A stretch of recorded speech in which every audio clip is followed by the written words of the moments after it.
Kesava, a brilliant name of Lord Krishna, has been used 6 times in Bhagavad Gita. We've already seen the 4 times where Arjuna addresses Lord as Kesava. Today we will understand in which context Sanjaya used the same name Kesava. This happens only in the 11th chapter, that is the Vishwarupa Yoga chapter. And Sanjaya, after the Vishwarupa Darshana of the Lord, uses this particular name. So in which context was this used? Because it's very interesting to note that Krishna says 3 slokas, and now Arjuna is going to start explaining. In between this, Sanjaya has just 1 sloka. In that sloka, Sanjaya uses the name Kesava. So what was the context? What is the reason why Sanjaya chose to use this? Because till the 11th Adhyaya, Sanjaya has not once used the name Kesava. So what makes him use the name Kesava here? So a lot of interesting things will now be revealed here. Sanjaya uvacha etat shrutva vachanam Keshavasya kritanjalirvepamana kiriti namaskritva bhuya yevaha krishnam sadadgatam bhita bhita pranamya. Krishna now tells Arjuna that he is the Kala Tattvam. Kala Tattvam means the time which is going to be the destroyer of all worlds. Krishna says that he is going to swallow all the worlds and destroy everything with or without Arjuna's cooperation. So here Krishna uses the term Kalosmi Loka Kshayakrit Pravardau. So like the Kala, the time, I am going to annihilate the entire world, and that is the reason I am growing so much. Lord is now in the Vishwarupa Darshana, right? He says that this is to destroy the world. All of us know this is a Leela of the Lord, because Lord comes here as an avatar only because Paritranaya sadhunam vinashaya cha dushkritam, right? He wants to reduce the burden of earth by annihilating all the enemies of the earth. Therefore, Krishna takes the avatar here. So he says, Lokan samahartum iha prahita. I am born here only because I want to eat up all the world. So Krishna swallows the entire world. In fact, all of us know when Krishna opened his mouth and showed Yashoda Mata, the entire prapancham was seen inside the mouth of little Krishna, right? So the entire world during the time of Pralaya gets into the stomach of our Lord. Again, when the creation happens, Lord brings out the manifestations of everything. The example of a peacock is usually given in this context, where when we see a peacock in normal times, the peacock has all its feathers in one place. But when it's about to rain, the peacock manifests all his feathers and starts dancing, right? So creation is, this is given as an example for creation, where a peacock, just as how it manifests, the Lord also manifests the different forms. All the time, these forms are there, but in a very subtle form. When the creation happens, everything gets into its manifest form.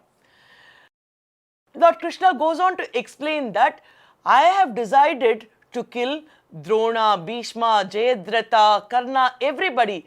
So you better follow my instructions. You be an instrumental cause and do whatever I am asking you to do. So do not fear.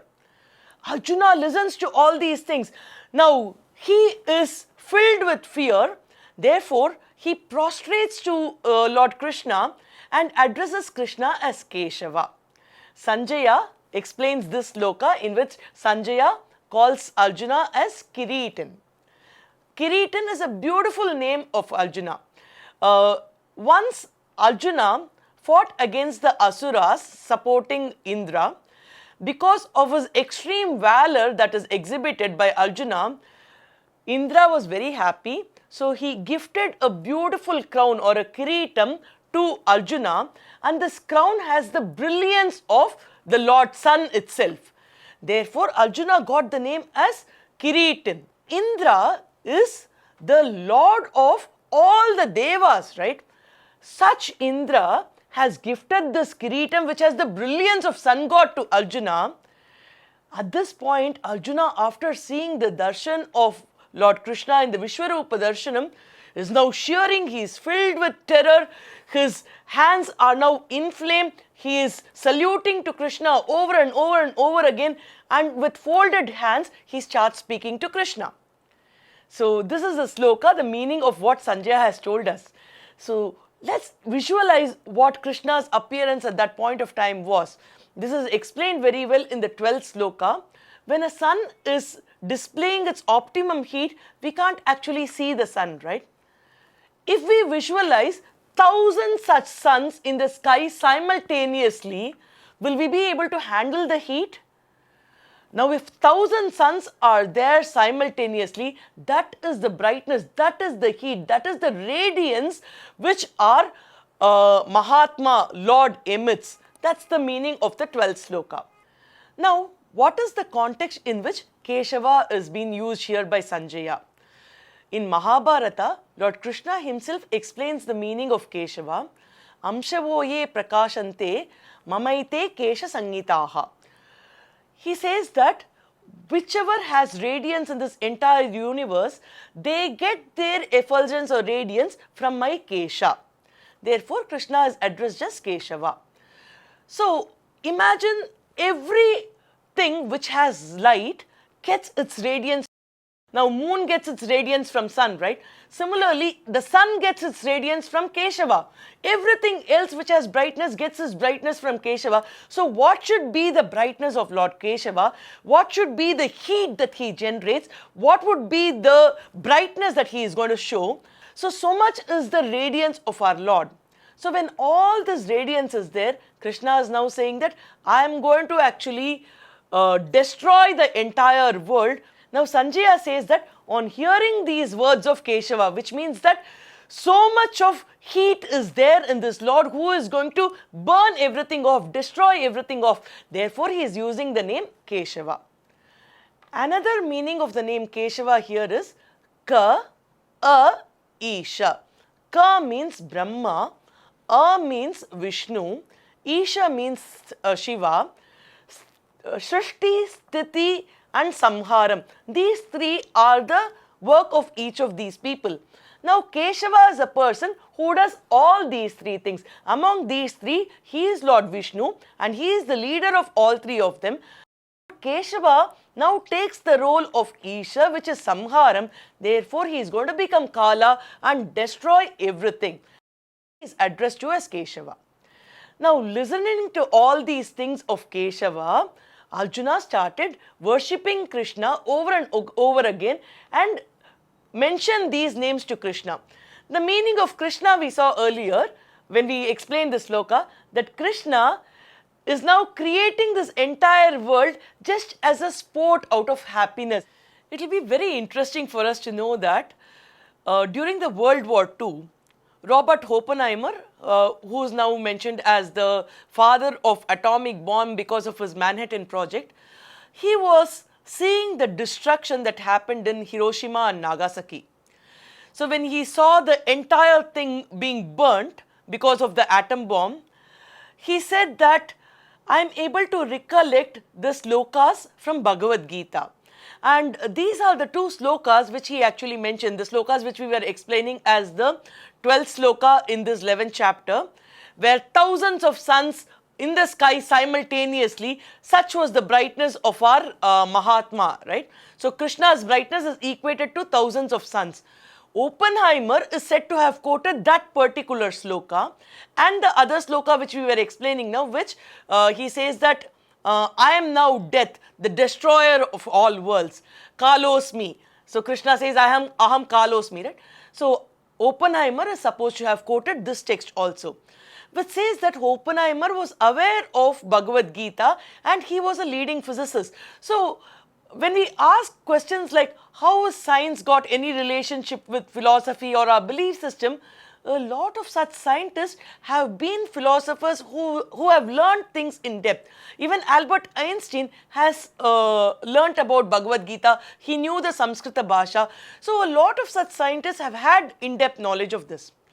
Now, what do we implement from all this knowledge that we've gained today and from the name Kesava and the context in which this has been used? Krishna advises Arjuna saying that Nimitta Karanam Bhava Savyasajan. This is in the 33rd sloka after Krishna says, I am going to destroy the worlds, I am going to eat up everything.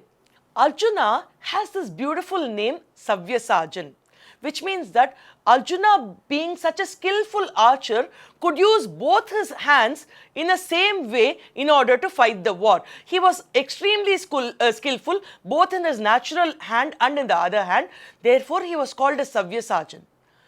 Now, Krishna acknowledges the brilliance of Arjuna in terms of fighting a war. He says that, hey Savyasajan, you might be Savyasajan, but you know what you should remember?